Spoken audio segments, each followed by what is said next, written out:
안녕하세요. 음, 예, 1월 둘째 주입니다. 오늘 오랜만에 날씨가 아주 좋은 것 같습니다. 밝은 또 맑은 그런 아침입니다. 밝은 마음으로 또 맑은 마음으로 주님 앞에 온전히 예배드리는 이 시간 되었으면 좋겠습니다. 같이 기도하심으로 오늘 예배 시작하겠습니다. 우리의 도움은 천지를 지으신 여호와 이름에 있도다. 아멘. 하나님은 영이시니 영으로 예배할지어다. 주님께서 우리 눈에 보이지 않고 우리의 어떤 것도 들리지 않지만 영으로 계셔서 주님 영으로 또 만드신 하나님의 작품들, 주의 존재들이 주님 앞에 예배하게 하시니 참 감사합니다. 주님, 우리에게 주신 그 은혜로 주님을 우리 영으로 느끼고 그 앞에 엎드릴 수 있는 은혜 주신 것 감사합니다. 주님 도우시옵소서.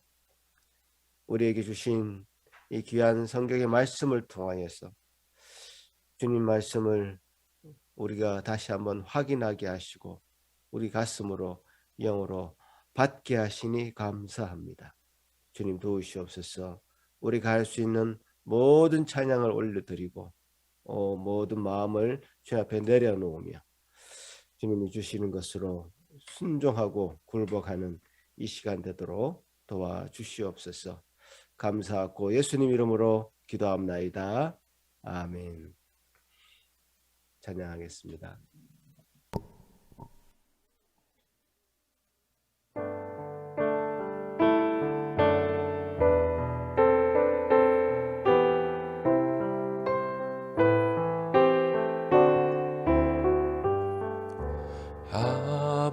아버지여 이 죄인을 용납하여 주시고 예수님의 이름으로 구원하여 주소서. 아버지를 떠나 산지 벌써 오래되었고 험한 길에 고난 몸이 이제 돌아옵니다. 전에 하던 헛된 일을 애통하게 여기고 겸손하게 엎드려서 용서하심 빕니다. 은혜 감당 못하오나 회개하는 영혼과 나의 약한 육신까지 감히 드리옵니다.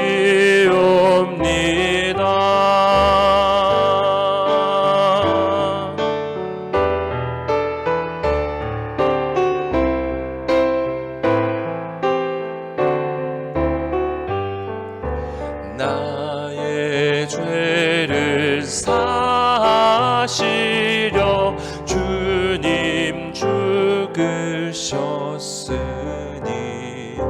그 공로를 의지하여 주만 의지합니다. 아버지여 용납하사 나를 품어주시고 주의 사랑 품 안에서 길이 살게 하소서. 3절 한 번 더 고백하시겠습니다. 나의 죄를 사하시려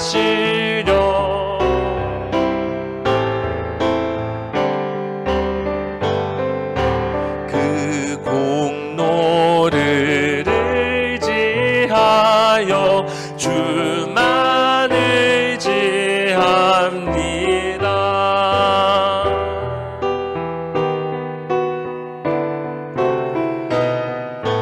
나를 품어주시고 주의 사랑 품 안에서 길이 살게 하소서.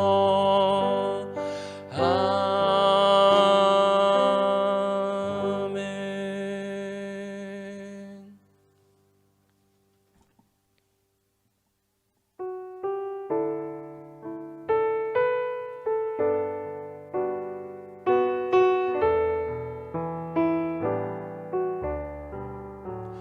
공중 나는 새를 보라.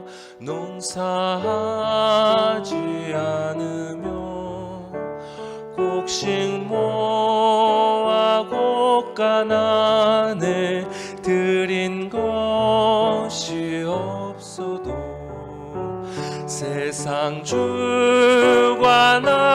주님 새를 먹여주시니 너희 먹을 것을 위해 근심할 건 무엇냐.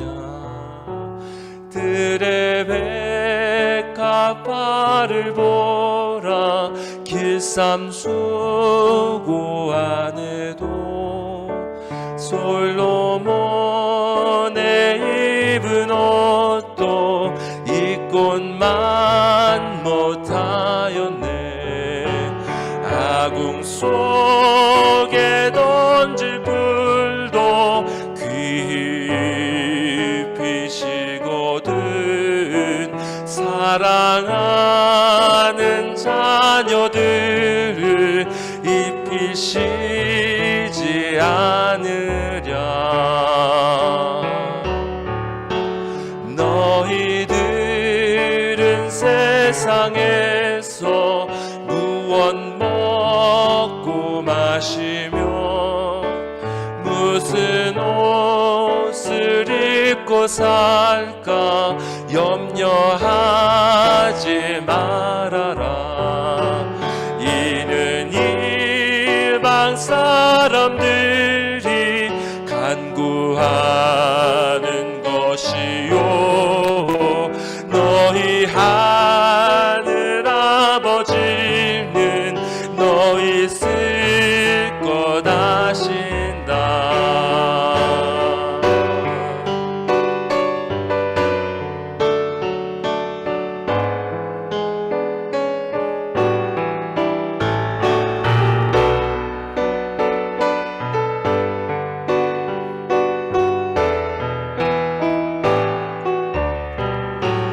너는 먼저 주의 나라 그의 의를 구하면 하나님이 모든 것을 너희에게 주시리. 내일 일을 위하여서 아무 염려 말지니 내일 염려하지 말라. 오늘 고생 너는 먼저 주의 나라 너는 먼저 주의 나라 그의 의를 구하면 하나님이 모든 것을 너희에게 주시리. 내일 일을 위하여서 아무 염려 말지니 내일 염려하지 말라.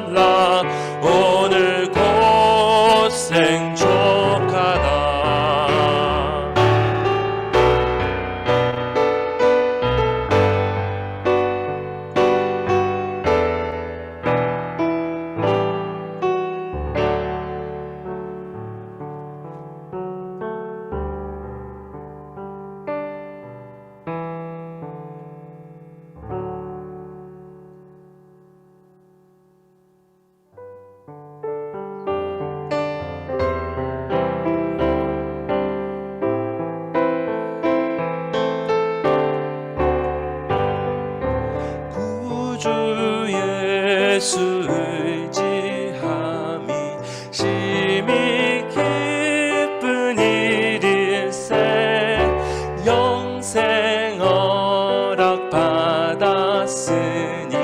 의심 아주 없도다. 예수 믿는 것은 받은 증거 많도다.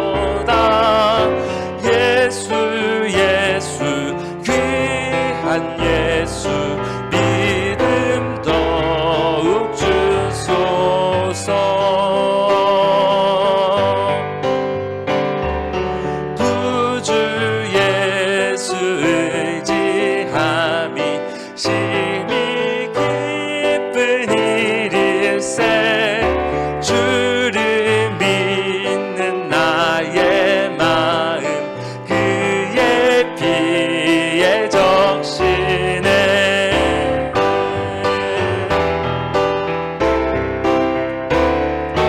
받은 증거 많도다.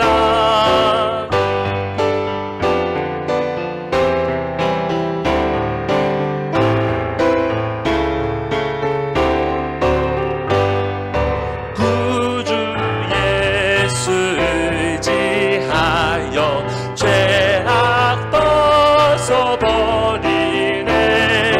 안위 받고 영생함을 주께 모두 얻었네. 예수 믿는 것은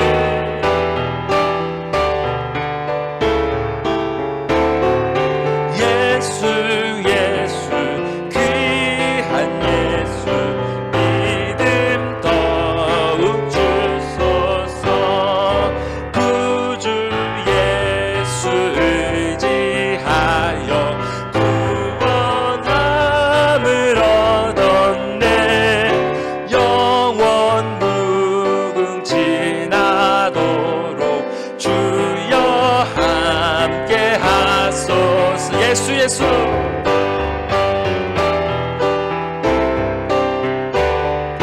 받은 증거 많도다.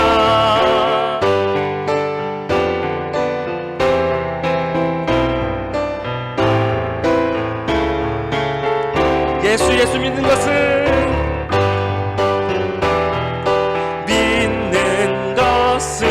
받은 증거 많도다.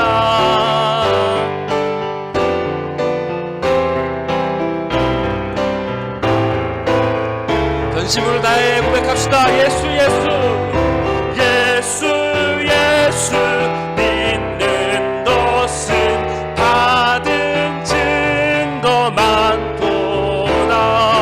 예수 귀한 예수 믿음 더욱 주소서.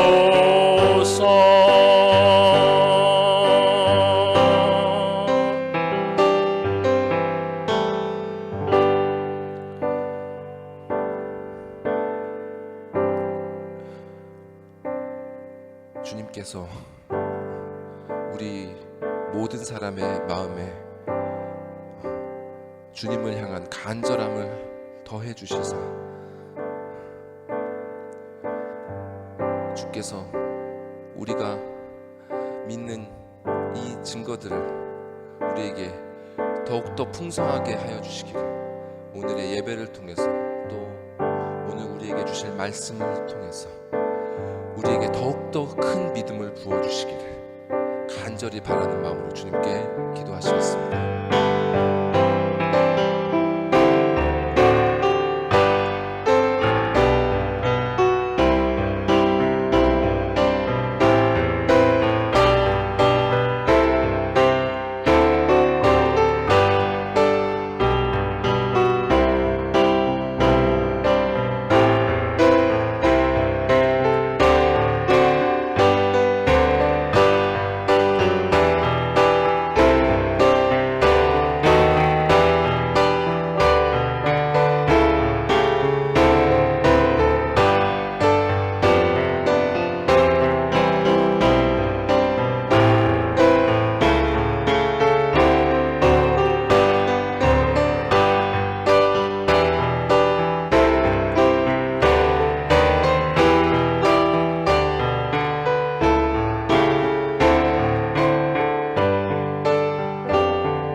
하늘에 계신 우리 아버지여, 이름이 거룩히 여김을 받으시오며 나라가 임하옵시며 뜻이 하늘에서 이루어진 것 같이 땅에서도 이루어지이다.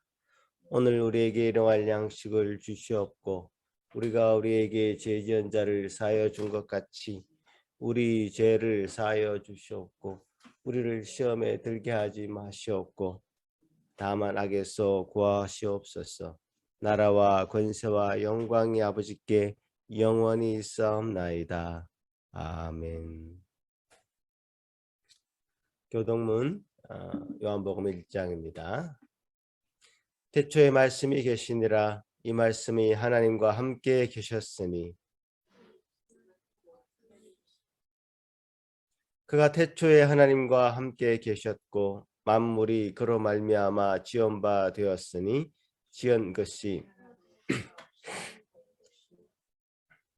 그 안에 생명이 있었으니 이 생명은 사람들의 빛이라.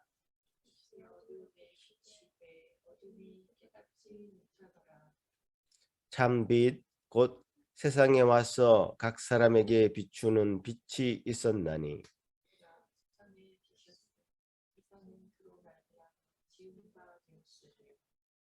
세상이 그를 알지 못하였고 자기 땅에 오매 자기 백성이 영접하지 아니하였으나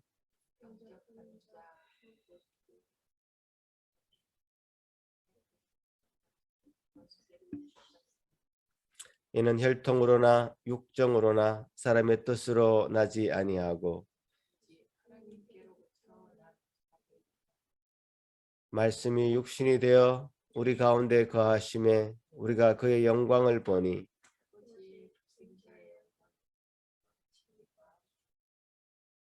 아멘.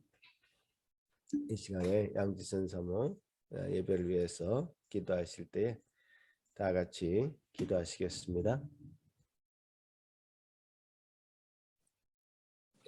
사랑의 하느님, 아버지, 오늘도 주님 앞에 모여 함께 주님을 찬양하고 예배합니다. 최근에 내린 헤비 스노우를 뒤로하고 오늘은 화창한 날씨로 한 주간을 시작합니다. 주님께서 보여주신 뜻들을 향하여 오늘도 한 걸음 더 나아가게 하시옵소서.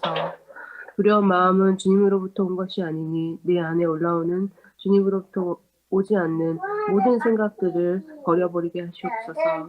주님은 살아계셔서 우리의 골수를 쪼개시는 진리의 말씀으로 우리를 채워주십니다. 그리고 또한 새기게 도와주십니다.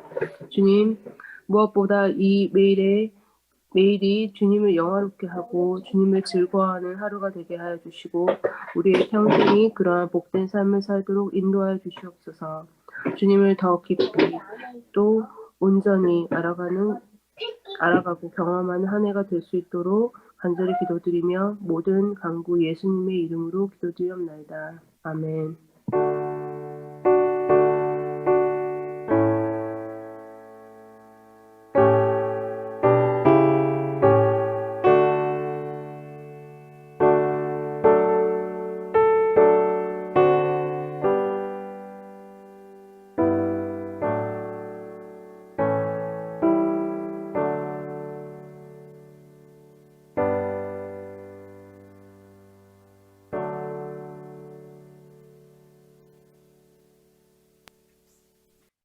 오늘 우리에게 허락하신 하나님의 말씀은 로마서 7장 21절에서 8장 2절까지입니다. 제가 봉독에 올리겠습니다. 그러므로 내가 한 법을 깨달았노니 곧 선을 행하기 원하는 나에게 악이 함께 있는 것이로다. 내 속사람으로는 하나님의 법을 즐거워하되 내 지체 속에서 한 다른 법이 내 마음의 법과 싸워 내 지체 속에 있는 죄의 법으로 나를 사로잡는 것을 보는도다. 오라 나는 곤고한 사람이로다. 이 사망의 몸에서 누가 나를 건져내랴. 우리 주 예수 그리스도로 말미암아 하나님께 감사하리로다. 그런즉 내 자신이 마음으로는 하나님의 법을 육신으로는 죄의 법을 섬기노라. 그러므로 이제 그리스도 예수 안에 있는 자에게는 결코 정죄함이 없나니 이는 그리스도 예수 안에 있는 생명의 성령의 법이 죄와 사망의 법에서 너를 해방하였음이라. 아멘. 먼저 우리 어린이들 하나님 말씀 듣도록 하겠습니다.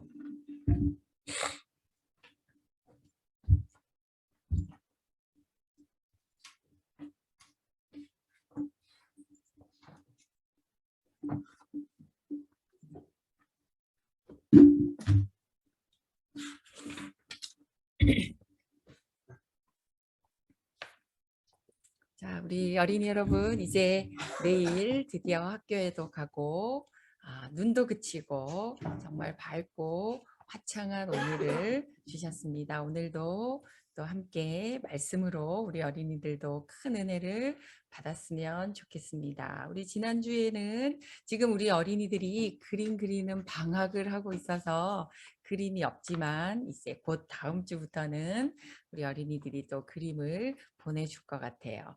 우리 지난주 말씀은 달란트에 관한 그런 이야기였어요. 그죠? 달란트는 아주 어마어마한 큰 금액이었어요. 기억이 잘 나지요? 네. 그런데 이 달란트는 얼마를 받아서 얼마를 남겼느냐 하는 그 말씀이 아니라고 목사님이 말씀하셨죠.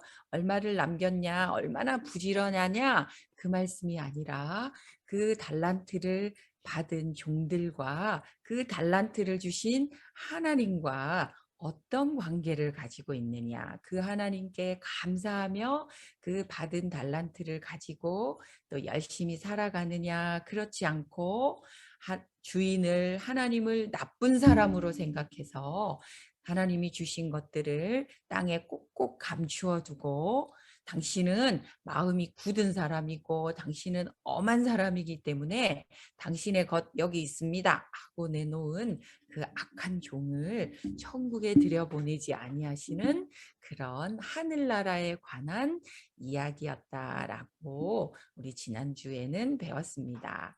자, 이제 오늘은 또 어떤 말씀이냐면요. 우리 어린이 여러분 한번 그림을 볼까요? 이 사람은 아브라함이에요. 우리 잘 기억나지요? 아브라함은 갈대아 우르라는 곳에 살고 있었는데 그 우르라는 곳에는요. 이 비가 꼭 필요했기 때문에 비를 내리게 해달라고 여자 모양의 신을 만들어서 그 신에게 절을 하면서 비를 달라고 비는 아주 하나님을 알지 못하는 그런 도시에 살고 있던 아브라함에게 하나님께서 찾아오셔서 아브라함을 부르셨어요. 그때 아브라함은 75세였거든요.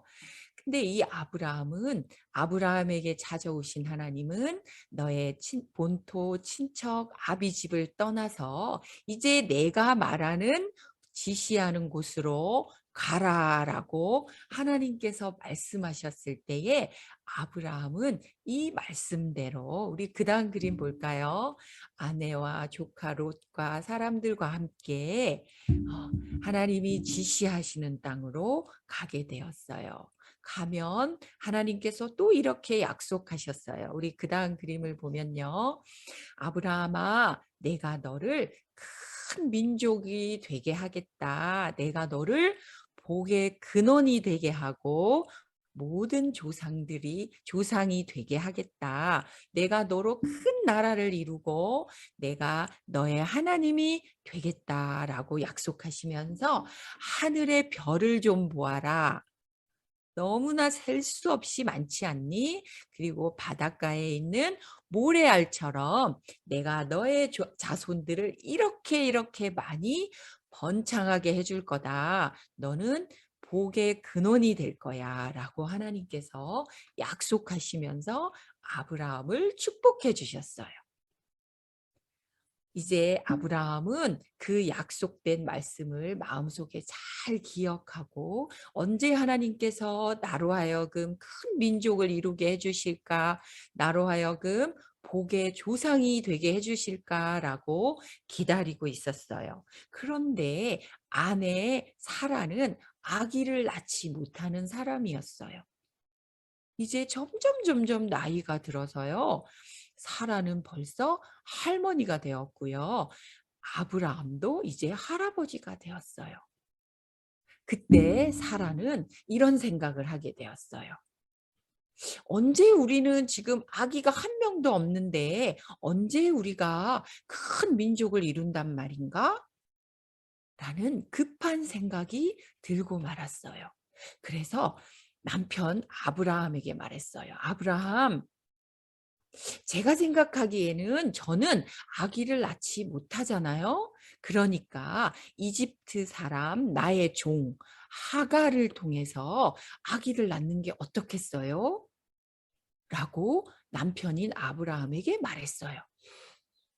지금까지 하나님의 약속을 믿고 하나님의 말씀을 잘 간직하고 있던 아브라함도 이제 기다림에 지쳤는지 그렇게 할까?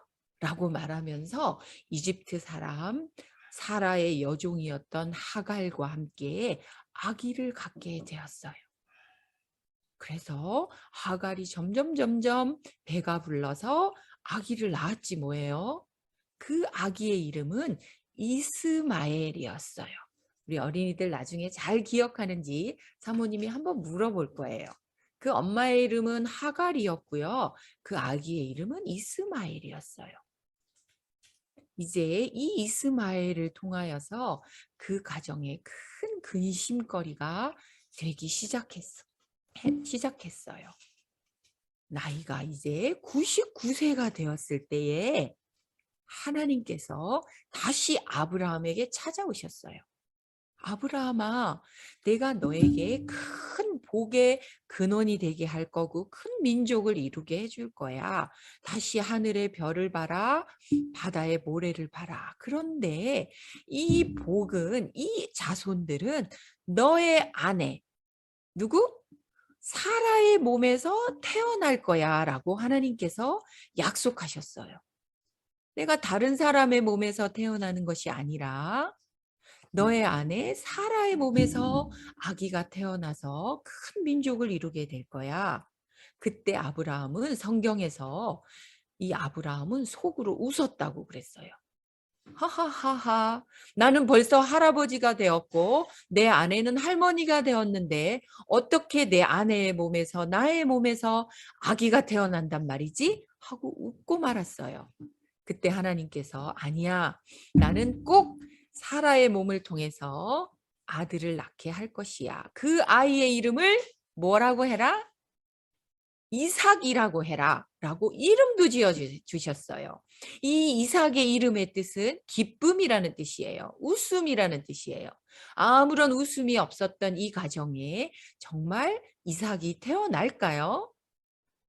그 다음 해가 되었을 때에 점점 사라의 배가 불러오더니 할머니인 사라가 아기를 낳게 되었어요.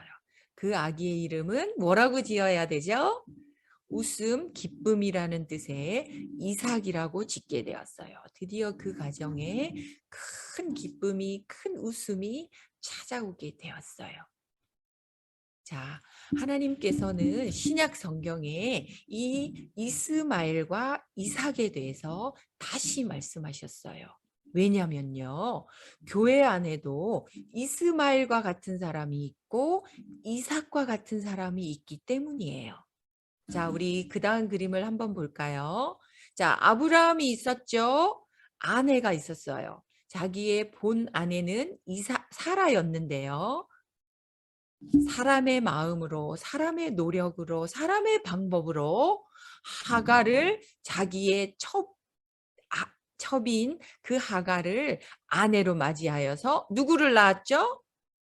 맞아요. 이스마엘을 낳았어요. 그리고 100세 때 사라가 90세가 되었을 때에 아브라함 나이 100세 때 아들 이삭을 낳았어요. 왜 이렇게 이삭은 조그맣게 그리고 이스마엘은 크게 그렸는지 알아요? 이삭과 이스마엘은요 14살 차이가 나거든요. 이스마엘은 14년이나 먼저 태어난 형인 거죠. 그런데 하나님은 누구를 통해서 복을 주시겠다 하셨죠? 이스마엘? 아니에요. 약속의 아들인 이삭을 통해서 복을 주시겠다고 하시고 내가 이삭을 통한 그 자손들에게서 하나님이 되고 내가 이 자손들을 통해서 영광을 받겠다라고 말씀하신 거지요. 우리 한번 다시 생각해 볼까요? 이스마엘은요, 정말 쉬운 방법으로 태어난 아기예요. 그죠? 그냥 하나님의 말씀을 기다릴 것도 없고요. 내 마음대로, 빨리 안 주시네? 그러면 다른 여자를 통해서 아기를 낳을까? 하고 아기를 낳은 게 이스마엘이었어요. 그런데 이스마엘은 종의 아들이었지요. 그죠? 그래서 어떤 것을 해야, 무엇을 해야 내가 복을 받을 거야 라고 착각한 그 아들이 이스마엘이었어요. 그런데 어렵지만 100세까지 약속을 잘 기다렸다가 낳은 그 아들은 이삭이었고요. 그 이삭의 뜻은 기쁨이었고 웃음이었어요. 이삭을 낳은 것은 나의 노력도 아니었고 나의 능력도 아니었고 나의 방법도 아니었어요. 오직 하나님의 방법으로 하나님의 뜻으로 이삭은 태어났어요. 하나님께서 직접 태어나게 하신 아들이 이삭이에요. 우리도 신앙생활 할 때에 이렇게 착각할 수 있어요. 우리가 무엇을 하고 어떤 것을 해야 하나님께 복을 받나? 하나님의 약속은 잘 이루어지지 않네. 내가 해야 하는 걸까? 라고 생각할 수 있지만 그렇지 않아요. 내가 무엇을 한다고 했을 때 하나님은 기뻐하시지 않아요. 어렵고 힘들지만 하나님 말씀대로 살아가는 그 사람을 통해서 하나님이 살아계시고 하나님이 영광을 받으시고 그 일이 우리에게는 기쁨이 되고 하나님 앞에는 영광이 되는 것 같아요. 그래서 우리 어린이들 잘 알지요? 이삭을 통해서 야곱이 태어나고요. 그죠? 에서와 야곱이 있었지만 야곱을 통해서 하나님께서 복을 주시고요. 그 야곱을 통해서 12아들이 있었는데 또 누가 태어나죠? 애굽의 총리가 되었던, 그래서 이스라엘 온 백성을 굶주림에서 건져내었던 누구? 맞아요. 요셉이 태어나고요. 그 요셉을 통하여서 애굽으로 다 이주하였을 때 이제 400년이 흘러 종살이하던 그 이스라엘 백성들을 누가 구출하죠? 탈출시키죠? 맞아요. 모세를 통해서 이스라엘 백성들이 이제 약속의 땅으로 가게 되는 그 엄청난 하나님의 역사가, 하나님의 약속이 시작된다는 것을 우리 어린이들은 잘 알고 있을 거예요. 그죠? 자, 이제 우리 함께 기도하겠습니다. 자, 기도하는 손 하나님 앞에 기도하도록 하겠습니다. 하나님 아버지, 우리가 하나님을 믿는다고 하면서도 어쩔 때는 정말 기다리지 못하고 하나님의 약속을 믿지 못해서 나의 방법으로 나의 노력으로 이스마엘을 낳아버리는 그런 어리석은 저희들을 하나님 용서해 주세요. 하나님께서는 우리가 어떤 일을 하지 않아도 무엇을 하지 않아도 하나님께서 약속하셨고 그 약속을 기다렸더니 하나님께서 100세 된 아브라함을 통해서 할머니가 된 이 사라를 통해서 약속의 아들 이삭을 주신 것을 우리 어린이들이 일평생 동안 잘 기억했으면 좋겠습니다. 하나님을 믿는 이 일은, 하나님께서 우리를 구원하신 이 일은 우리가 무엇을 하고 내가 무엇을 했기 때문에 받아낸 것이 아니라 하나님께서 약속하셨고 하나님께서 선물로 주셨고 하나님께서 나를 구원하여 주셨음을 늘 기억하며 감사하며 살아가는 그 복된 인생으로 우리를 부르셨다는 것을 늘 기억하면서 5달란트, 2달란트 받았던 그 종이 기뻐하면서 나가서 일했던 것처럼 우리 어린이들도 기뻐하면서 감사하면서 하나님 앞에 예배드리고 하나님 말씀 듣는 우리 어린이들 다 되게 해주세요. 오늘 전도사님을 통해서 또 말씀하실 때에 우리 어린이들도 잘 귀담아 들어서 하나님 믿는다고 하면서도 나의 힘으로 나의 능력으로 신앙생활하는 정말 가짜 그리스도인 되지 않게 하시고 정말 하나님을 잘 믿고 하나님의 그 큰 사랑 안에 거하는 정말 진짜 그리스도인으로 살아가는 우리 어린이들 다 되게 해주세요. 감사합니다. 예수님의 이름으로 기도드립니다. 아멘.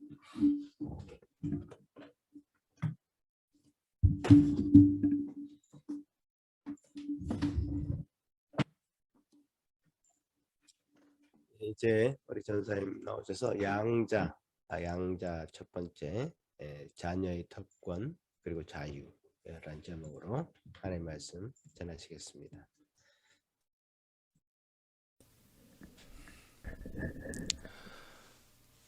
예, 작년부터 하나님께서 택함을 받은 자들과 맺으신 은혜 언약, 그 은혜 언약을 택함을 받은 자, 그 한 사람의 개인에게 어떻게 적용해 가시는지 저와 살펴보고 계십니다.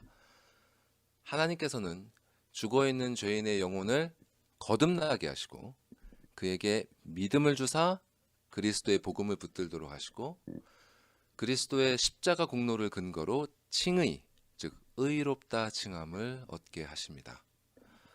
그리고 이렇게 의롭다 칭함을 받은 자들을 일컬어 당신의 자녀들이라고 부르십니다. 이것이 오늘 설교 제목에 나오는 양자의 의미입니다. 다시 말해 죄인들을 자녀로 삼으셨다는 뜻입니다. 성경에서 보통 사람을 가리켜 하나님의 자녀라고 할 때 그 의미를 세 가지 경우로 분류할 수 있는데요. 먼저는 하나님의 피조물로서 모든 인류를 하나님의 자녀로 부르는 경우입니다. 신자든 불신자든 모두 하나님께서 만드신 피조물이니까 하나님의 자녀들이라고 부를 수 있다는 것이죠. 그러나 성경은 이렇게 보편적인 의미에서 모든 사람을 하나님의 자녀라고 잘 표현하지도 않고 그런 의미로 표현하더라도 부정적인 뉘앙스를 가진 것이 대부분입니다. 예를 들어 에베소서 2장 2절과 3절에 보면 불순종의 아들들 그리고 진노의 자녀 이런 표현이 나오는데요. 이는 불신자들을 의미합니다. 이렇게 성경은 피조물이란 의미에서 이런 보편적인 인류를 하나님의 자녀라고는 잘 표현하지 않습니다. 성경에서 하나님의 자녀들, 하나님의 아들들로 표현되는 사람들은 보편적인 인류가 아니라 하나님의 언약 백성들을 의미합니다. 로마서 9장 8절에 보면 곧 육신의 자녀가 하나님의 자녀가 아니요 오직 약속의 자녀가 씨로 여기심을 받느니라고 되어 있습니다. 곧 하나님의 자녀라는 말은 구약에서는 약속된 메시아를 믿는 이스라엘, 신약에서는 약속된 그리스도를 믿는 신자들에게 해당하는 그런 호칭입니다. 방금 전에 어린이들이 들은 말씀에 따르면 이 사라의 자손들, 이 사라의 후손들이 여기에 해당이 되겠죠. 그런 의미에서 요한복음은 이렇게 말씀하고 있습니다. 오늘 교동문에 또 나왔던 말씀이죠. 같이 읽어볼까요? 시작. 영접하는 자, 곧 그 이름을 믿는 자들에게는 하나님의 자녀가 되는 권세를 주셨으니 이는 혈통으로나 육정으로나 사람의 뜻으로 나지 아니하고 오직 하나님께로부터 난 자들이니라. 여기서 그 이름은 예수 그리스도의 이름을 말하는 것이죠. 그 이름을 믿는 자들에게는 하나님의 자녀가 되는 권세를 주셨다. 이렇게 보통 성경에서는 예수님을 자신의 구주로 영접한 사람들, 그 사람들만을 가리켜서 하나님의 아들들, 하나님의 자녀들이라고 부릅니다. 하지만 자녀들이라고 해서 다 같은 자녀들이 아니죠. 특히 바로 우리가 봤던 그 예수님의 경우, 그분도 하나님의 아들이시지만 그분이 하나님의 아들이 되시는 것과 신자가 하나님의 자녀가 되는 것에는 근본적인 차이가 있습니다. 예수님은 성자 하나님으로서 성부 하나님의 아들이 되시는 것이고 우리 신자들의 경우에는 죄로 말미암아서 그분과의 관계가 단절됐다가 그리스도의 은혜를 통해 새롭게 하나님의 양자가 된 자들인 것입니다. 그래서 영어로는 이 교리를 가리켜 adoption, 즉 입양이라고 말합니다. 또한 예수님은 영원 전부터 지금까지 한 번도 하나님의 아들이 아니신 적이 없었죠. 반면에 우리 신자들은 모두 어느 시점에서 예수 그리스도를 영접하고 하나님의 자녀가 되는 권세를 새로이 얻은 자들입니다. 이런 면에서 예수님만이 진정한 하나님의 아들이시다라는 의미로 성경은 그분을 가리켜 하나님의 독생자라고 표현하고 있습니다. 우리는 입양된 자들이지만 예수님께서는 본질적으로 하나님의 아들이신 분입니다. 이렇게 하나님을 향한 그분의 아들됨과 우리의 자녀됨은 근본적인 차이가 있습니다. 이러한 차이에도 불구하고 성경은 우리가 예수 그리스도와 함께 아버지 하나님의 기업을 상속받는다고 말씀합니다. 성경은 예수님을 가리켜 만유의 상속자, 히브리서에서 만유의 상속자라고 그분을 부르는데요. 로마서 8장 7절은 신자를 가리켜서 이렇게 만유의 상속자이신 그 그리스도와 함께 한 상속자라고 우리를 표현하고 있습니다. 우리는 바로 그 그리스도와 함께 한 상속자입니다. 이는 실로 놀라운 말입니다. 독생자 예수 그리스도 안에서 한낱 피조물에 불과한 신자가 자녀로서 아버지 하나님으로부터 만유를 상속받는다는 것입니다. 그런데 여러분, 이 사실이 믿어지십니까? 성경이 말하는 이러한 영적 진실에 스스로를 신자로 여기는 많은 사람들의 영혼은 정말 무감각합니다. 만약 어떤 부자가 여러분을 상속자로 지명한다고 생각해 보십시오. 예를 들어 빌 게이츠가 여러분에게 그가 가진 마이크로소프트의 주식 중에 몇 %를 상속한다고 해봅시다. 그 사실을 여러분이 알게 되었을 때 여러분은 어떤 마음이 드실 것 같습니까? 하나님의 상속자가 되었다는 사실을 알았을 때의 마음과 인간의 어떤 부자의 재산을 상속받게 되었다는 사실을 알았을 때의 마음, 이 두 마음의 차이가, 이 두 감정의 차이가 여러분의 영적 현실의 현주소를 드러내는 것입니다. 그 차이는 본인과 하나님만이 아실 것입니다. 물론 하나님의 자녀가 되었다는 사실이 곧바로 체감되지 않을 수는 있습니다. 만약 고아원에 있던 어떤 아이가 어떤 잘 사는 사람의 자녀로 입양이 되었다면 그때부터 그 아이의 삶은 완전히 달라지게 되죠. 사는 집도 달라지고, 먹는 음식도 달라지고, 입는 옷도 달라지고, 심지어 법적인 지위와 사회적인 환경도 달라지게 됩니다. 그러나 어떤 사람이 그리스도를 영접하고 하나님의 자녀가 되었다고 해서 그 사람의 현실 속의 삶이 달라지는 것은 아무것도 없습니다. 그는 여전히 같은 집에서 이전과 같은 생활을 해 나갈 것입니다. 겉으로 보기에 그에게는 아무런 변화도 없을 것입니다. 하지만 그 사람이 거듭나서 그리스도를 믿음으로 자신이 하나님의 자녀가 되었음을 진실로 자각한다면 그의 영혼은 이전과는 완전히 다른 삶을 살게 될 것입니다. 그 사실을 깨닫는 순간 그를 둘러싼 모든 것이 달라질 것입니다. 사도 요한은 요한 1서에서 이렇게 고백합니다. 요한 1서 3장 1절 말씀 제가 읽겠습니다. 보라, 아버지께서 어떠한 사랑을 우리에게 베푸사 하나님의 자녀라 일컬음을 받게 하셨는가? 우리가 그러하도다. 그러므로 세상이 우리를 알지 못함은 그를 알지 못함이니라. 세상은 하나님을 알지 못합니다. 그렇기에 그분의 자녀들에 대해서도 알지 못합니다. 만유의 아버지이신 하나님께서 도대체 얼마나 큰 사랑을 그들에게 베푸셨는지, 그 사랑이 얼마나 크길래 타락한 피조물에 불과한 인간들을 그분의 자녀로 삼으셨는지 이 세상은 알지 못합니다.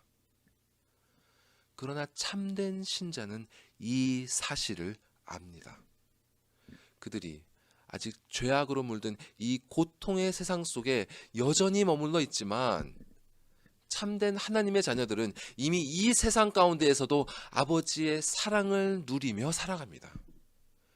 비록 이 사랑에 대한 그들의 이해는 여전히 부족하지만 신자를 자녀로 삼아주신다는 이 진리, 이 양자의 교리를 배우고 묵상함을 통해 얻게 되는 은혜는 그들로 하여금 이 메마른 세상 가운데에서도 조금이나마 천국의 생명수, 그 생명수의 맛을 맛보게 해줍니다. 이것은 저의 말이 아니라 역사 속에서 수많은 신앙의 선조들이 이어온 공통적인 고백이 됩니다. 이렇게 이 세상 속에서 조금이나마 천국을 경험하게 되는 이 은혜를 하나님의 자녀로서의 이 세상에서 누리는 특권들, 그런 것들이 정말 여러 가지가 있지만 그 가운데에서 성경에서 가장 강조되는 것 중에 하나가 바로 자유입니다. 자유. 그래서 오늘은 이 자유에 포커스를 맞춰볼까 합니다. 여러분은 자유를 무엇이라고 생각하십니까? 일반적으로 자유라고 하면 뭐 평등이나 공정과 같이 인간이 마땅히 누려야 할 어떤 인권의 개념으로 많이 생각하는데요. 제가 사전을 검색해 보니까 자유를 다음과 같이 정의하고 있었습니다. 자유는 남에게 구속을 받거나 무엇에 얽매이지 않고 자기의 뜻에 따라 행동하는 것, 이렇게 정의되어 있었습니다. 다시, 남에게 구속을 받거나 무엇에 얽매이지 않고 자기 뜻에 따라 행동하는 것. 물론 자유라는 개념을 뭐 법률적으로도 정의할 수 있고 철학적으로도 정의할 수 있고 여러 가지 관점에서 여러 각도의 시각에서 정의할 수 있겠지만 기본적으로 그 근본적인 의미는 자신의 선택과 행동을 자신의 의지만이 결정할 수 있는 것, 이렇게 말할 수 있습니다. 자신의 의지만이 자신의 선택과 행동을 결정할 수 있는 것. 이것을 바로 자유의지라고 부르죠. 여러분, 그렇다면 우리에게는 정말 자유의지라는 것이 있을까요? 몇 년 전에 세상을 떠난 영국의 물리학자 스티븐 호킹이 이런 글을 쓴 적이 있습니다. 그 해석을 읽어보면 모든 것이 결정되었을까요? 그 대답은 그렇다입니다. 하지만 그렇지 않을 수도 있죠. 왜냐하면 우리는 무엇이 결정되었는지 절대로 알 수 없기 때문입니다. 그가 쓴 책에서도 이 말을 하고 강연에서도 이 말을 했다고 합니다. 모든 것이 결정되었는가? 그 대답은 그렇다. 그의 말이 무슨 뜻이냐면 모든 것이 인과율의 법칙, 원인이 있으면 결과가 있는, 모든 것은 바로 그에 해당하는 원인이 있는 이 인과율의 법칙에 따라 이미 정해져 있다는 뜻입니다. 과학이라는 것이 바로 이 인과율의 법칙을 찾아내는 것이죠. 세상에서 일어나는 모든 일에는 원인이 있기 때문에 사실상 우연이라는 것은 없다는 말입니다. 비록 과학이 아직 그 모든 인과의 법칙을 밝혀내지는 못했지만 모든 것이, 심지어 우리 인간의 의지마저도 이 인과율의 법칙으로부터 자유로울 수 없기 때문에 사실상 모든 것은 이미 정해져 있다는 것이 이 스티븐 호킹의 주장입니다. 다만 우리는 무엇들이 이미 결정되었는지를 절대로 모두 알 수 없기 때문에 마치 우리에게 자유의지가 있는 것처럼 그렇게 살 수 있다는 것입니다. 이렇게 사실상 자유의지를 완전히 부정하는 사람들이 있는가 하면요, 반대편에서는 적극적으로 인간이 자유의지를 갖고 있다고 주장하는 사람들도 있습니다. 자유의지를 주장하는 어떤 철학 교수는 이런 예를 들었는데요. 제가 말씀드려보면, 자, 만약 제 앞에 다크 초콜릿이 하나 있을 때 저에게 참으로 자유의지가 있다면 저는 그것을 먹을 수도 있고 먹지 않을 수도 있어야 합니다. 물론 여기에는 여러 가지 조건이 전제됩니다. 제 앞에 있는 이 초콜릿이 먹을 수 있는 것이어야 되고요. 저에게는 이것을 먹을 수 있는 능력이 있어야 합니다. 자, 이것이 있다는 전제 하에 그 어떤 것도, 그 어떤 외부적 원인도 또 내부적 원인도 제가 초콜릿을 먹을 것인지 말 것인지를 선택하는 데 있어서 결정적으로 작용할 수 없다는 것입니다. 제가 초콜릿을 좋아하긴 하지만 그것이 인과율의 법칙으로 제가 무조건 초콜릿을 먹는다는 결론을 이끌 만큼 충분한 이유가 될 수는 없습니다. 옆에 있는 사람이 초콜릿이 맛있다며 먹어보라고 권하더라도 그것이 인과율의 법칙이 되어서 제가 무조건 초콜릿을 먹게끔 할 수는 없습니다. 초콜릿 옆에 정말 맛있는 커피 한 잔이 놓여진다고 해도 정말 견디기 어렵겠지만 그것이 제가 무조건 초콜릿을 먹도록 결정할 수는 없습니다. 결국 이 초콜릿을 먹을지 말지를 결정할 수 있는 것은 오직 제 자신의 의지뿐이라는 것입니다. 물론 인간의 실제 현실은 이러한 자유의지를 발휘하기 어려운 경우가 너무나 많습니다. 이렇게 자유의지를 발휘하기 위한 그 전제 조건 자체들이 너무나 이렇게 성립이 안 되기 때문이죠. 스스로 원하는 바가 아님에도 불구하고 강제적으로 어떤 일을 선택하도록 강요하는 일들이 비일비재하고요. 또 그 일을 선택할 만한 능력이 허락되지 않는 경우도 많죠. 그럼에도 불구하고 사람이 참으로 자유롭다는 것은 그 어떤 인과적인 영향으로 인해 사람의 선택이나 행동이 절대적으로 결정되지는 않는다는 것을 의미합니다. 심지어 어느 하나의 선택지가 더 자신의 뜻에 합당하고 더 자신의 본성에 부합해 보인다 할지라도 선택의 순간, 선택을 하는 그 순간 그러한 모든 이유들을 거절하고 다른 이유로 다른 것들을 선택할 수 있는 것, 이것이 바로 참된 자유의 개념이라는 것입니다. 여기서 한 걸음 더 나아가서 자유의지를 주장하는 사람들은 인간에게 이러한 자유가 없다면 신이 사람에게 어떤 명령을 하는 것은 부당하며 그러한 명령에 따른 책임을 요구하는 것은 더욱 불의하다고 주장합니다. 명령을 따를지 말지 선택할 수 있는 자유가 인간에게 없는데 어떻게 신이 사람에게 그에 대한 책임을 요구할 수 있다는 말입니까? 이렇게 자유의지를 주장하는 사람들은 하나님의 심판이 정당하려면 인간에게는 반드시 이러한 자유의지가 있어야 한다고 주장합니다.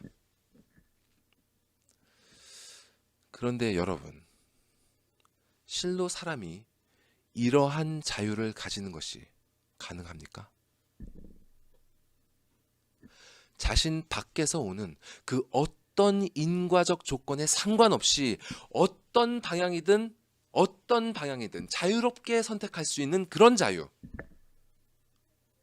이것은 사실상 무한한 자유를 의미합니다.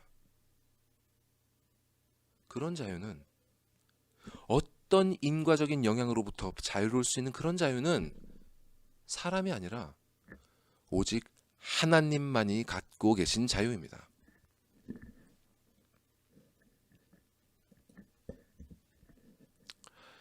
에베소서에선 이렇게 말씀합니다.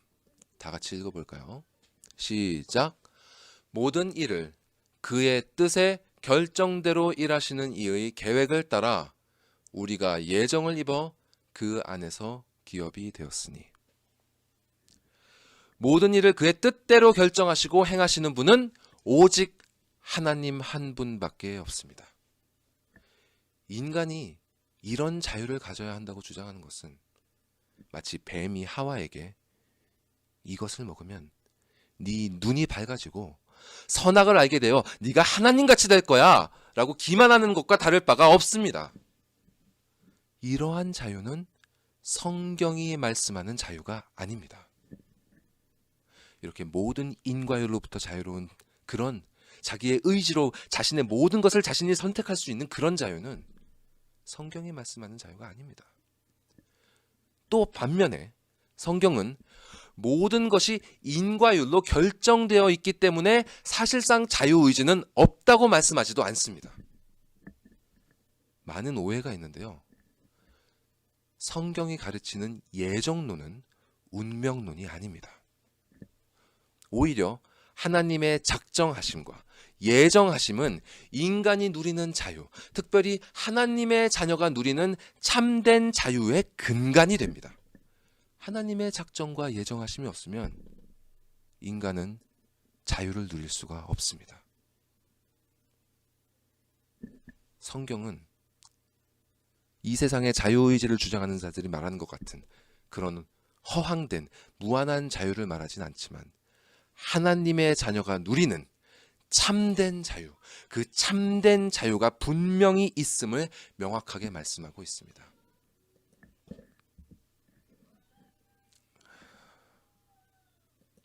그러면 성경이 말씀하시는 이 자유는 과연 무엇일까요?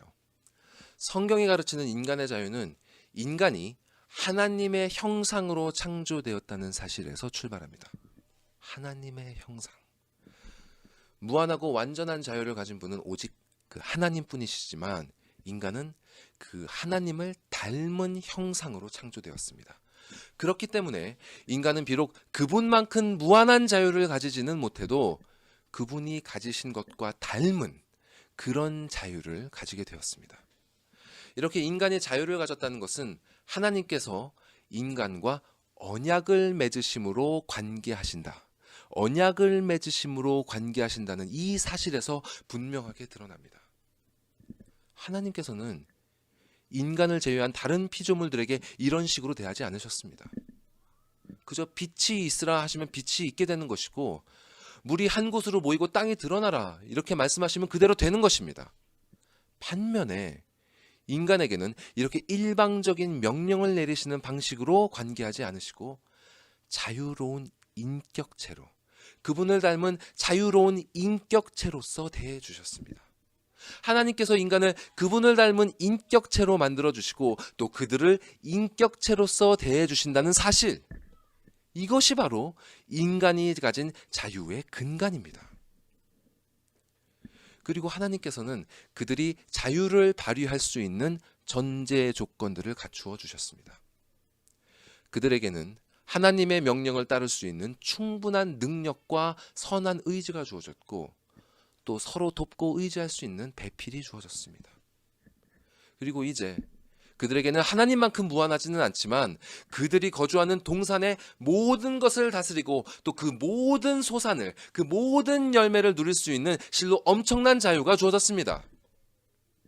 그저 단 하나의 조건, 선악을 알게 하는 나무의 열매를 맺지 말라는 바로 그 조건을 제외하고는 인간으로서 그들이 가진 자유를 제한하는 것은 실로 아무것도 없었습니다. 그러나 우리 모두가 알다시피 그들이 가진 자유는 최종적인 것이 아니었죠. 그 자유는 잃어버릴 수 있는 것이었습니다. 그들은 자신들에게 주어진 이 풍성한 자유를 외면하고 하나님의 무한한 자유를 탐했습니다. 그들에게 주어진 단 하나의 제한마저 없애버리길 그들은 원했습니다. 눈이 밝아지고 선악을 알게 되어 하나님과 같이 되기를 그들은 원했던 것입니다. 선악을 알게 된다 함은 스스로 선악이 무엇인지, 무엇이 옳고 그른 것인지 자신이 판단하고 결정할 수 있는 것을 말합니다. 그들은 스스로 하나님이 되기를 원했습니다. 그러나 그것을 원하고 그래서 그들이 선택했던 그 선택이 가져온 결과는 그들이 꿈꾸었던 무한한 자유가 아니라 죄와 사망의 권세 아래 놓인 노예의 신분이었습니다. 그들이 선하신 하나님 아래에서 자유로울 수 있었던 것은 하나님의 형상을 닮은 그들의 본성 역시 선했기 때문이었습니다. 그들이 하나님과의 언약 아래에서 잠시 동안 자유로웠던 것은 그들의 선한 본성이 그분의 명령에 자발적으로 순종하기를 그동안 선택했기 때문이었습니다. 이렇게 하나님께서 그들과 맺으신 언약과 그들이 행한 이 자발적인 순종은 그들이 가진 자유를 지탱해주는 두 기둥이었습니다. 하나님의 언약과 그들의 순종. 그러나 그들의 어리석은 선택은 이 두 기둥을 무너뜨리고 말았습니다. 이제 자유를 지탱하는 기반을 완전히 잃어버린 인간은 죄의 종노릇을 할 수밖에 없게 되었죠. 여러분 시편 51편에서 다윗의 고백을 통해 살펴보았던 죄의 세 가지 측면 여러분 기억하십니까? 반역, transgression, 부정한 성향, iniquity, 죄, sin. 이 세 가지는 인간이 어떻게 자유를 잃어버렸는지를 잘 설명해 줍니다. 자, 하나님께 반역, transgression을 저지른 인간은 이제 하나님께서 주신 그분의 형상을 잃어버리고 부정하고 부패한 성향, iniquity를 가지게 되었습니다. 그리고 한 번 오염된 샘에서는 한 번 오염된 샘물에서는 계속 더러운 물이 나올 수밖에 없듯이 이 부패한 성향을 가진 인간으로부터 나오는 그 모든 행위 또 그 모든 말들은 sin, 즉 죄가 되고 말았습니다. 이제 인간이 하는 모든 선택은 이 죄로부터 자유로울 수 없게 된 것입니다. 이렇게 하나님은 하나님의 형상을 잃어버리고 그분이 요구하시는 행위 언약의 조건, 즉 율법을 지킬 능력을 완전히 상실해버린 것입니다. 이렇게 율법을 지킬 능력을 상실하게 되면서 이전에는 인간의 자유의 버팀목이었던 이 하나님의 언약이 이제는 죄와 사망의 멍에가 되어 인간을 노예로 만들었습니다. 이제 행위 언약의 길, 즉 율법이나 양심의 법을 지키는 길은 그저 그들 안에 있는 그 내면의 부패한 성향을 계속 죄로 드러낼 뿐이기 때문에 결국 그들의 길은 사망에 이를 수밖에 없는 것입니다. 이것이 바로 율법 아래에 속한 하갈의 자손들이 처해버린 그 비참한 상태인 것입니다. 이렇게 율법 아래에서 인간이 행하는 모든 행위는 비록 그 자신은 자유롭게 또 자발적으로 그 자신은 자유롭게 자발적으로 자기가 선한 행위를 선택하고 있다 이렇게 생각할지라도 그 내면의 부패한 성향으로 말미암아 그 모든 선택이 죄로 오염되는 것을 피할 수가 없는 것입니다. 이에 대해서 성경은 분명하게 선언하고 있습니다.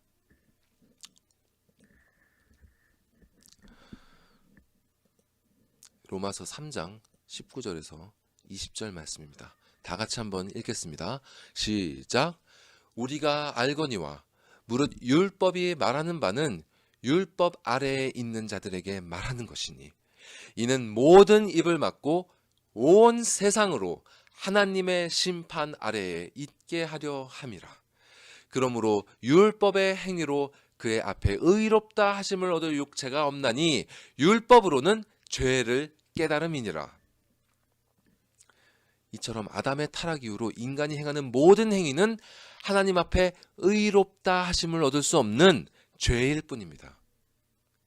인간의 모든 행위는 죄일 뿐입니다. 이러한 선언이 혹시 여러분의 불편하게 들리신다면 이를 불편하게 여기는 그 마음이 바로 여러분에게 남아있는 부패한 옛 자아임을 기억하십시오.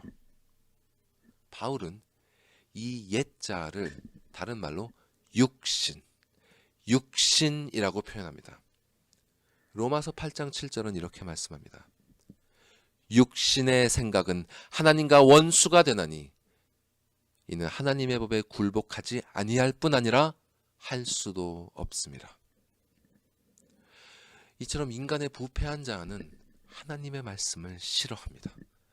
왜냐하면 요한복음에서 말씀하신 것처럼 악을 행하는 자는 빛을 미워하여 빛으로 나오지 않기 때문입니다.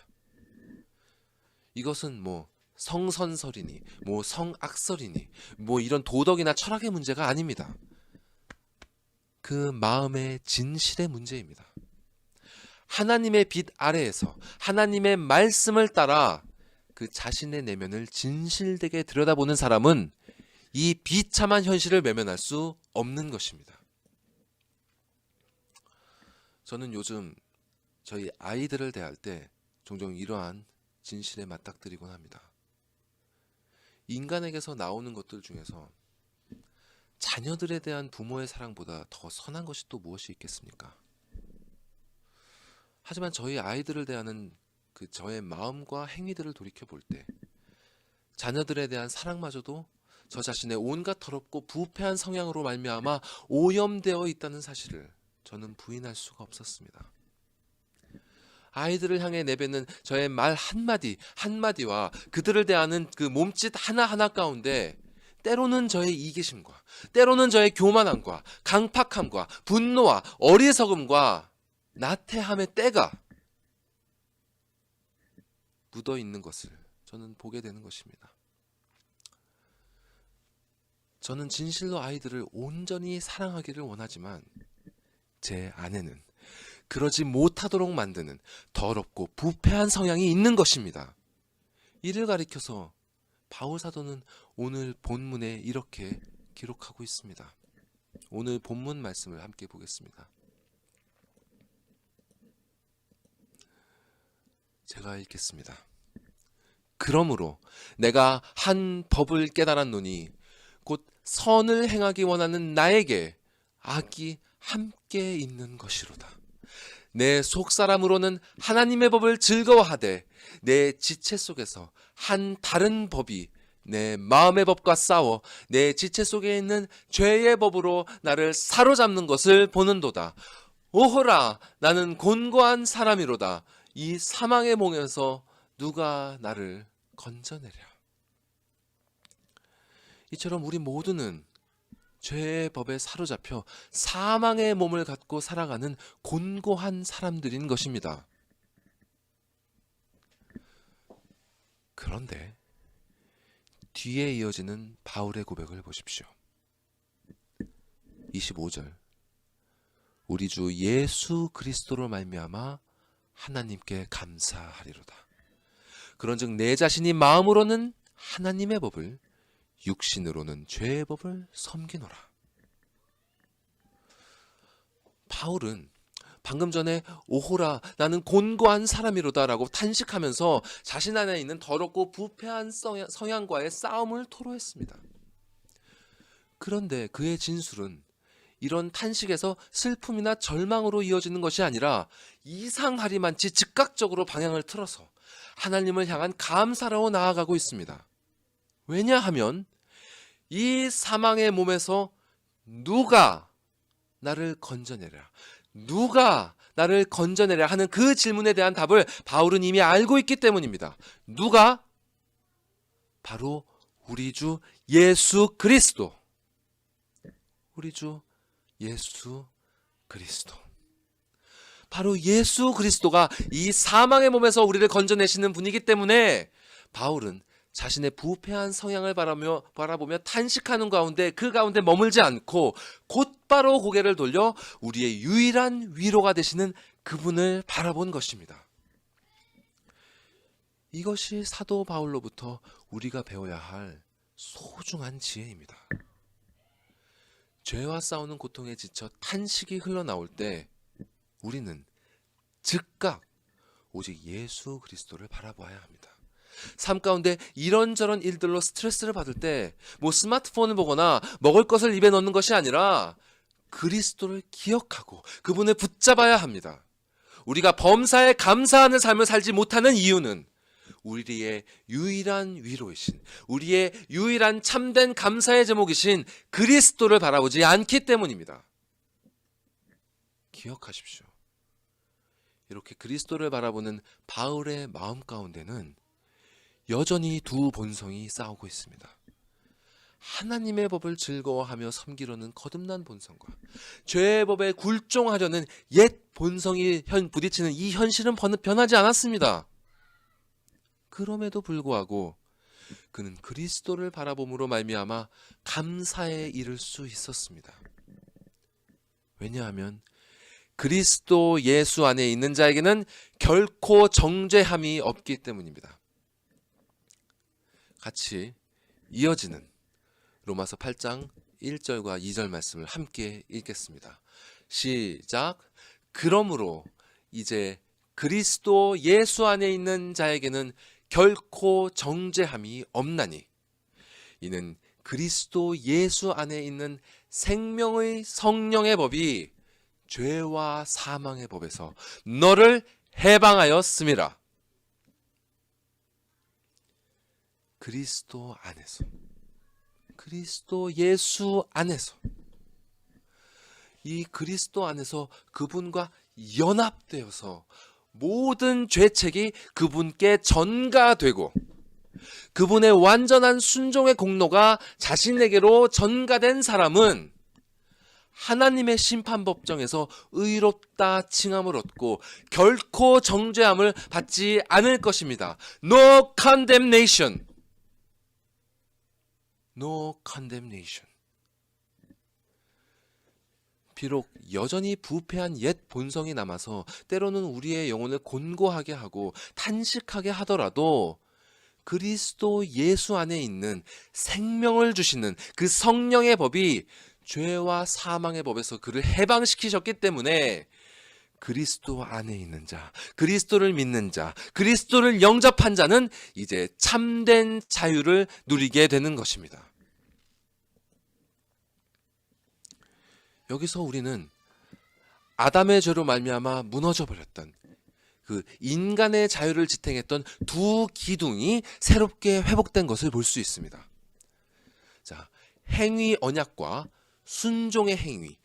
행위 언약과 그의 순종하는 그 순종의 행위라는 두 기둥으로 지탱되었던 아담의 자유는 그의 반역죄로 말미암아 무너져 내렸습니다. 그러나 이제 그리스도를 믿는 자는 그분과 연합됨으로 말미암아 자신의 행위가 아닌 그리스도의 행위, 그리스도의 순종의 공로를 의지할 수 있게 되었습니다.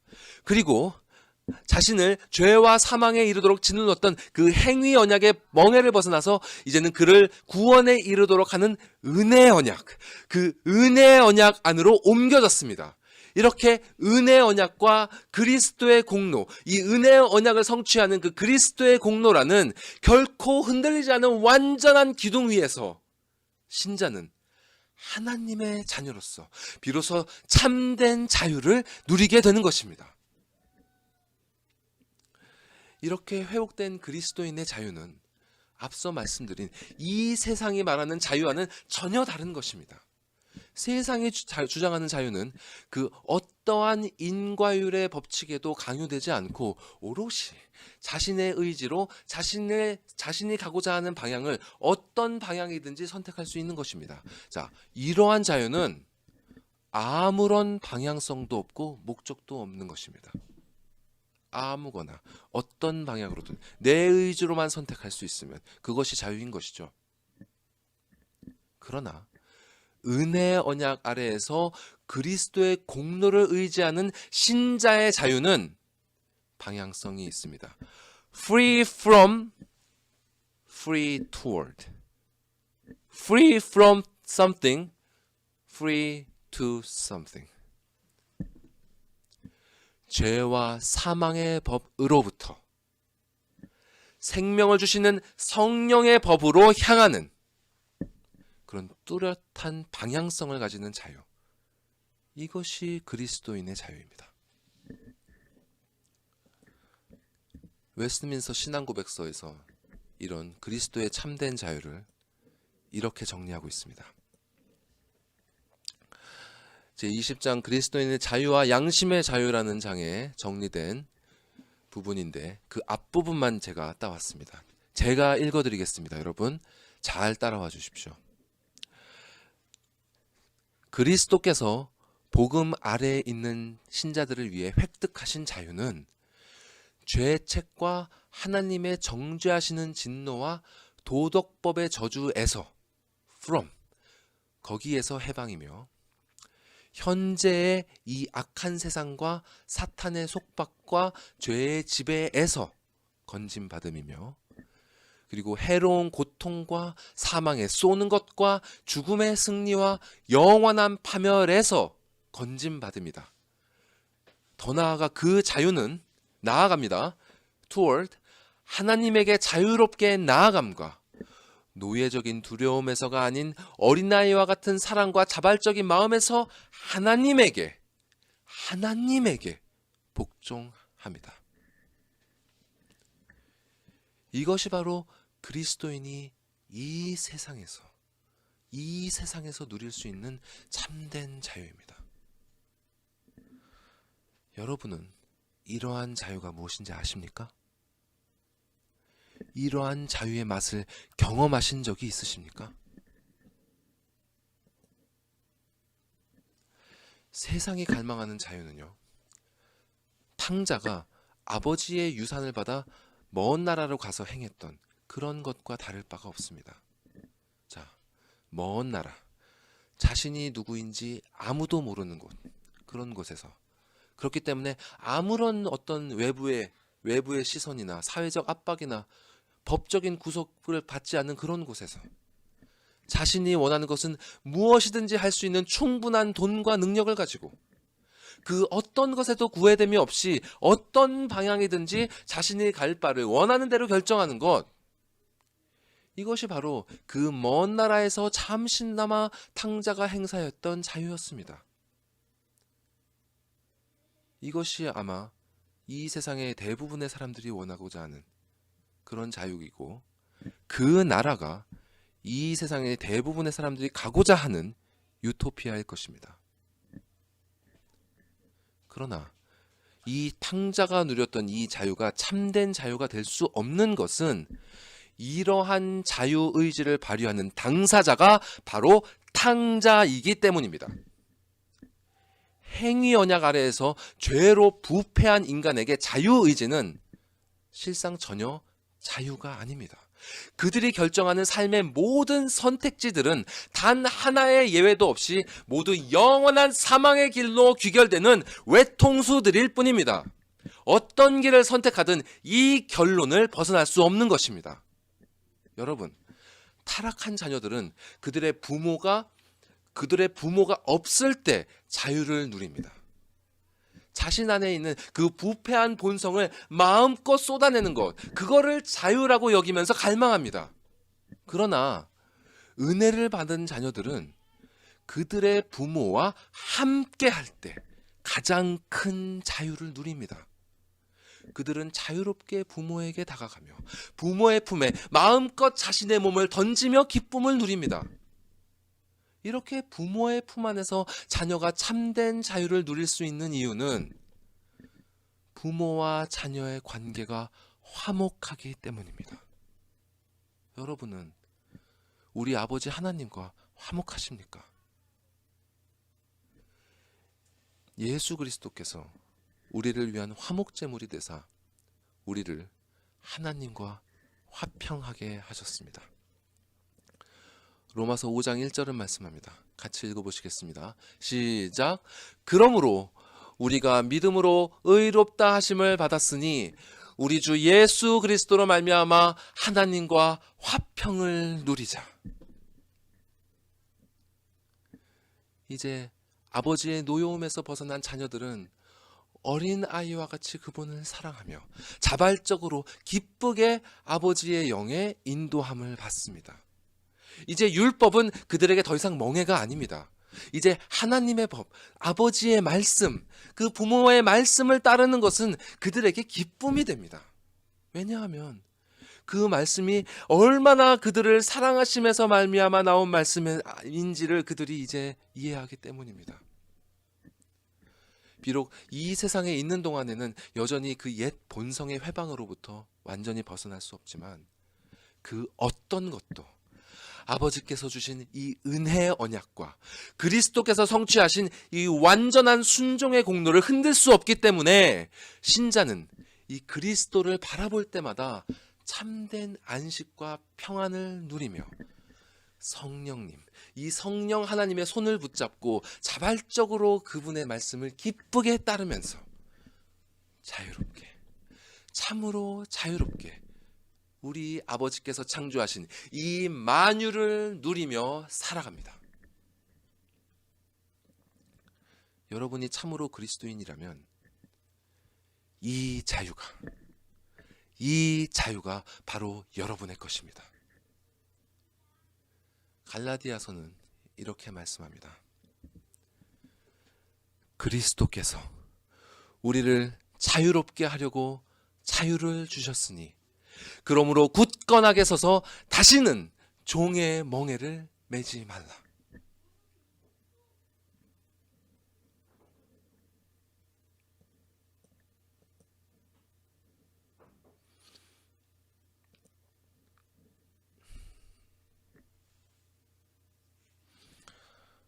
다시는 종의 멍에를 매지 마십시오.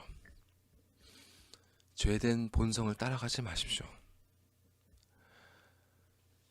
택함을 받은 신자들은 자유한 여인 사라의 아들, 사라의 후손, 즉 은혜의 언약에 속한 사람들입니다. 여러분, 삶의 곤고함이 닥칠 때 다른 것을 바라보지 마십시오. 그리스도를 바라보십시오. 죄가 여러분을 탄식하게 할 때 그리스도를 붙잡으십시오. 다른 것들을 쳐다보지 마시고 곧바로 그분께 고개를 돌리십시오. 모든 정죄를 제거하시고 여러분을 죄와 사망의 법에서 생명의 성령의 법으로 옮기신 분은 오직 그분뿐입니다. 이 세상은 죄와 사망의 바다와 같습니다. 우리는 이 바다에서 수영할 수 없습니다. 우리는 그런 능력이 없습니다.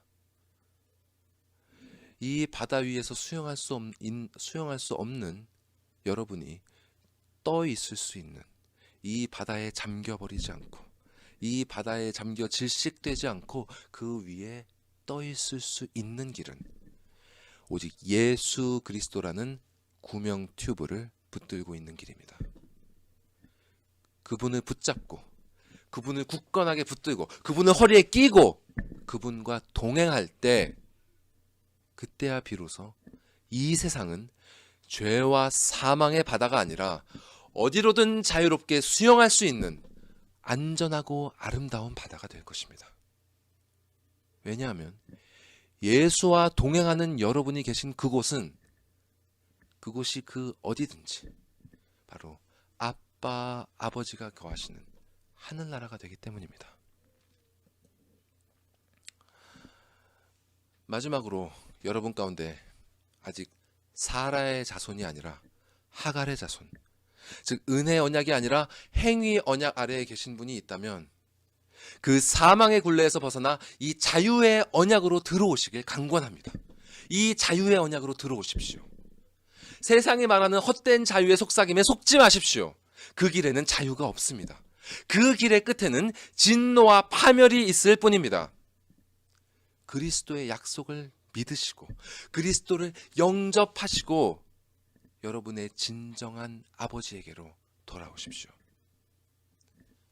아버지의 작정과 예정은 여러분의 자유를 억압하지 않습니다. 아버지께서 작정하시고 예정하신 것은 다름이 아니라 우리의 참된 자유의 두 기둥인 은혜 언약과 예수 그리스도, 이것이 바로 아버지께서 작정하시고 예정하신 것입니다. 하나님의 작정과 예정이라는 이 반석 위에 결코 흔들리지 않는 은혜 언약과 그리스도의 공로라는 두 기둥이 서고 그 위에 비로소 인간이 누리는 참된 자유가 얹어지는 것입니다. 인간은 오직 이 반석 위에서 참으로 자유롭습니다. 여러분을 참으로 자유케 하시는 아버지의 이 크신 사랑을 부디 외면하지 마십시오. 그분께 돌아오시고 그분을 붙드시기 바랍니다. 기도하시겠습니다.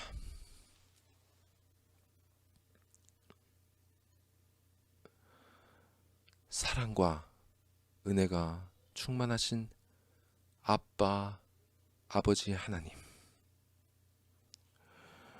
우리를 태초부터 예정하시고 우리를 위하여 은혜의 언약과 그 언약을 성취하시는 중보자 예수 그리스도를 예비하시고 당신께서 정하신 때에 보내사 그 모든 것을 당신께서 친히 완성시켜 주심에 감사드립니다. 그렇게 완성하여 주신 그 은혜로운 선물을 이제는 성령 하나님을 보내셔서 우리에게 듣게 하시고 우리의 마음 가운데 믿음으로 그 선물을 받아들이게 하시고 그 의롭다 하시는 선물과 더 나아가 우리를 자녀로 삼아주시는 이 말로 다 할 수 없는 귀한 선물을 주심에 감사드리옵나이다. 아버지요, 아직도 우리 눈엔 어두움이 있고 우리 내면에는 옛 자아가 있어 죄와 사망의 멍에로 우리를 얽어매려 하고 있사오니 주님, 우리의 어두운 눈을 밝히사 다른 것이 아니라 오직 그리스도를 바라보게 하시고 그분의 공로 안에서 그분의 사랑 안에서 그 모든 정죄의 멍에를 벗어버리고 은혜 안에서 아버지의 품 안에서 주께서 허락하시는 말로 다 할 수 없는 이 천국의 참된 자유를 맛볼 수 있게 하여 주시옵소서. 비록 이 세상은 죄와 사망이지만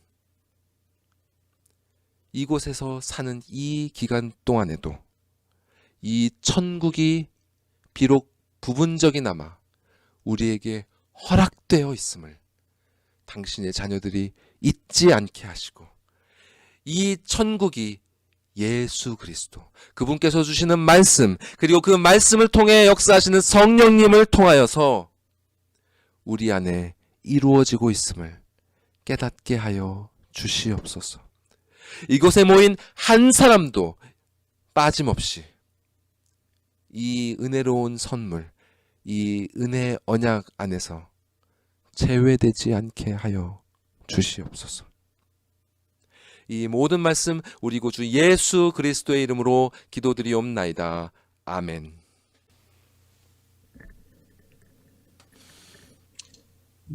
사도신경으로 우리의 신앙을 고백하겠습니다. 전능하사 천지를 만드신 하나님 아버지를 내가 믿사오며 그 외아들 우리 주 예수 그리스도를 믿사오니 이는 성령으로 잉태하사 동정녀 마리아에게 나시고 본디오 빌라도에게 고난을 받으사 십자가에 못 박혀 죽으시고 장사한 지 사흘 만에 죽은 자 가운데서 다시 살아나시며 하늘에 오르사 전능하신 하나님 우편에 앉아 계시다가 저리로서 산자와 죽은 자를 심판하러 오시리라. 성령을 믿사오며 거룩한 공예와 성도와 서로 교통하는 것과 죄를 사하여 주시는 것과 몸이 다시 사는 것과 영원히 사는 것을 믿사옵나이다. 아멘. 찬양 드리겠습니다.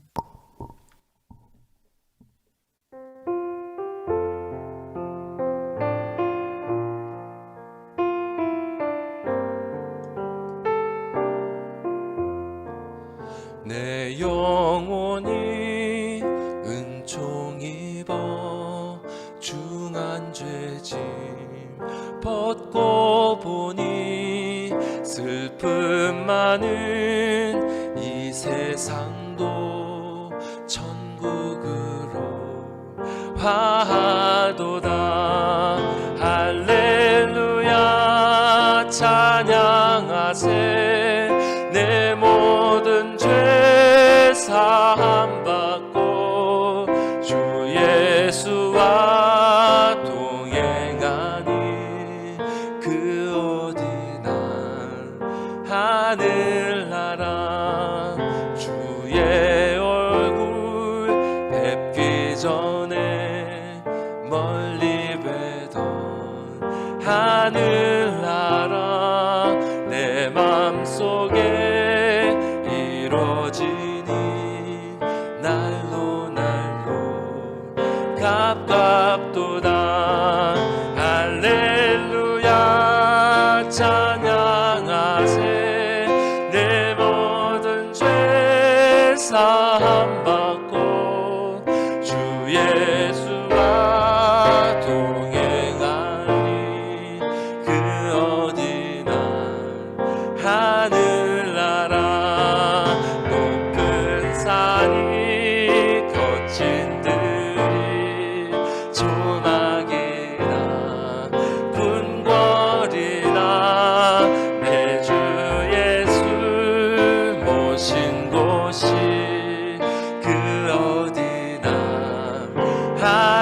하늘나라 할렐루야 찬양하세 내 모든 죄 사함 받고 주 예수와 동행하니 그 어디나 하늘나라.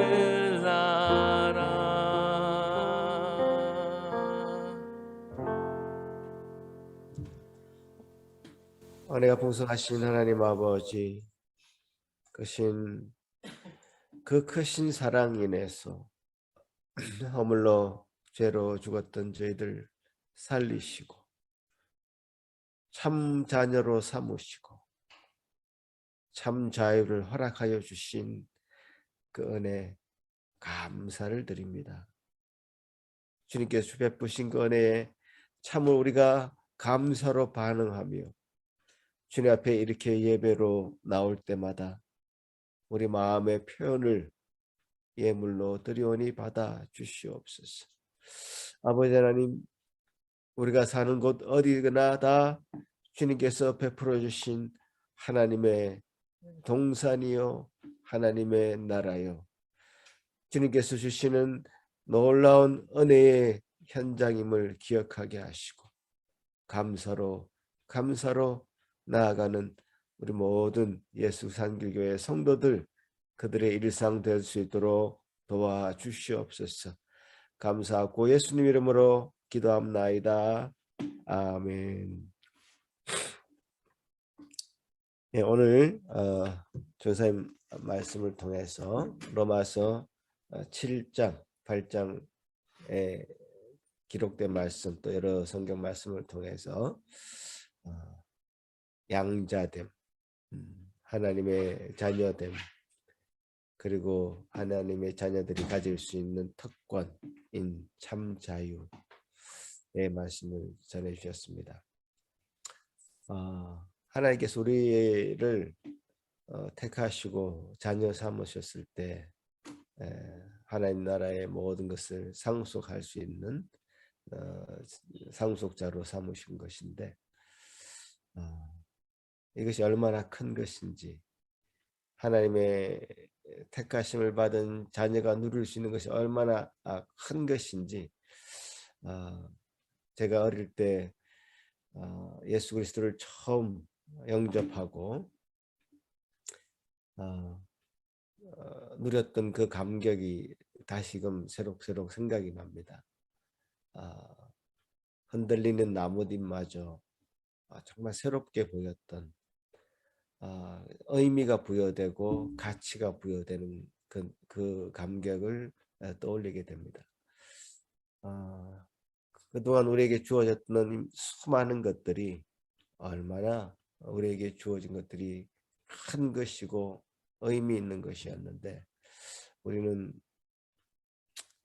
그것을 망각하거나 또 제대로 알지 못하거나 잃어버리고 살았던 우리 인생이었다면, 하나님 우리에게 주신 것, 상속하여 주신 이 하나님 나라, 우리가 온전히 회복할 수 있는, 지금 많이 오염되고 무너져 있지만 온전히 회복할 수 있는 하나님의 자녀로 우리를 삼으셨다는 거 기억하고 그 하나님 놀라운 은혜 가운데 머무는 여러분 다 되시기를 간절히 바랍니다.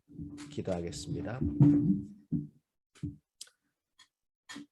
이제는 우리 주 예수 그리스도의 크신 은혜와 하나님의 극진하신 사랑하심과 성령 하나님의 위로하심과 교통하심이 이제 참 하나님의 은혜로 자녀로 부름받고 자녀에게 주신 큰 특권, 참 자유를 누리며 살아가기를 소망하는 여기 머리 숙인 모든 성도들 위해, 그 가정 위에 지금부터 영원토록 함께 있을지어다.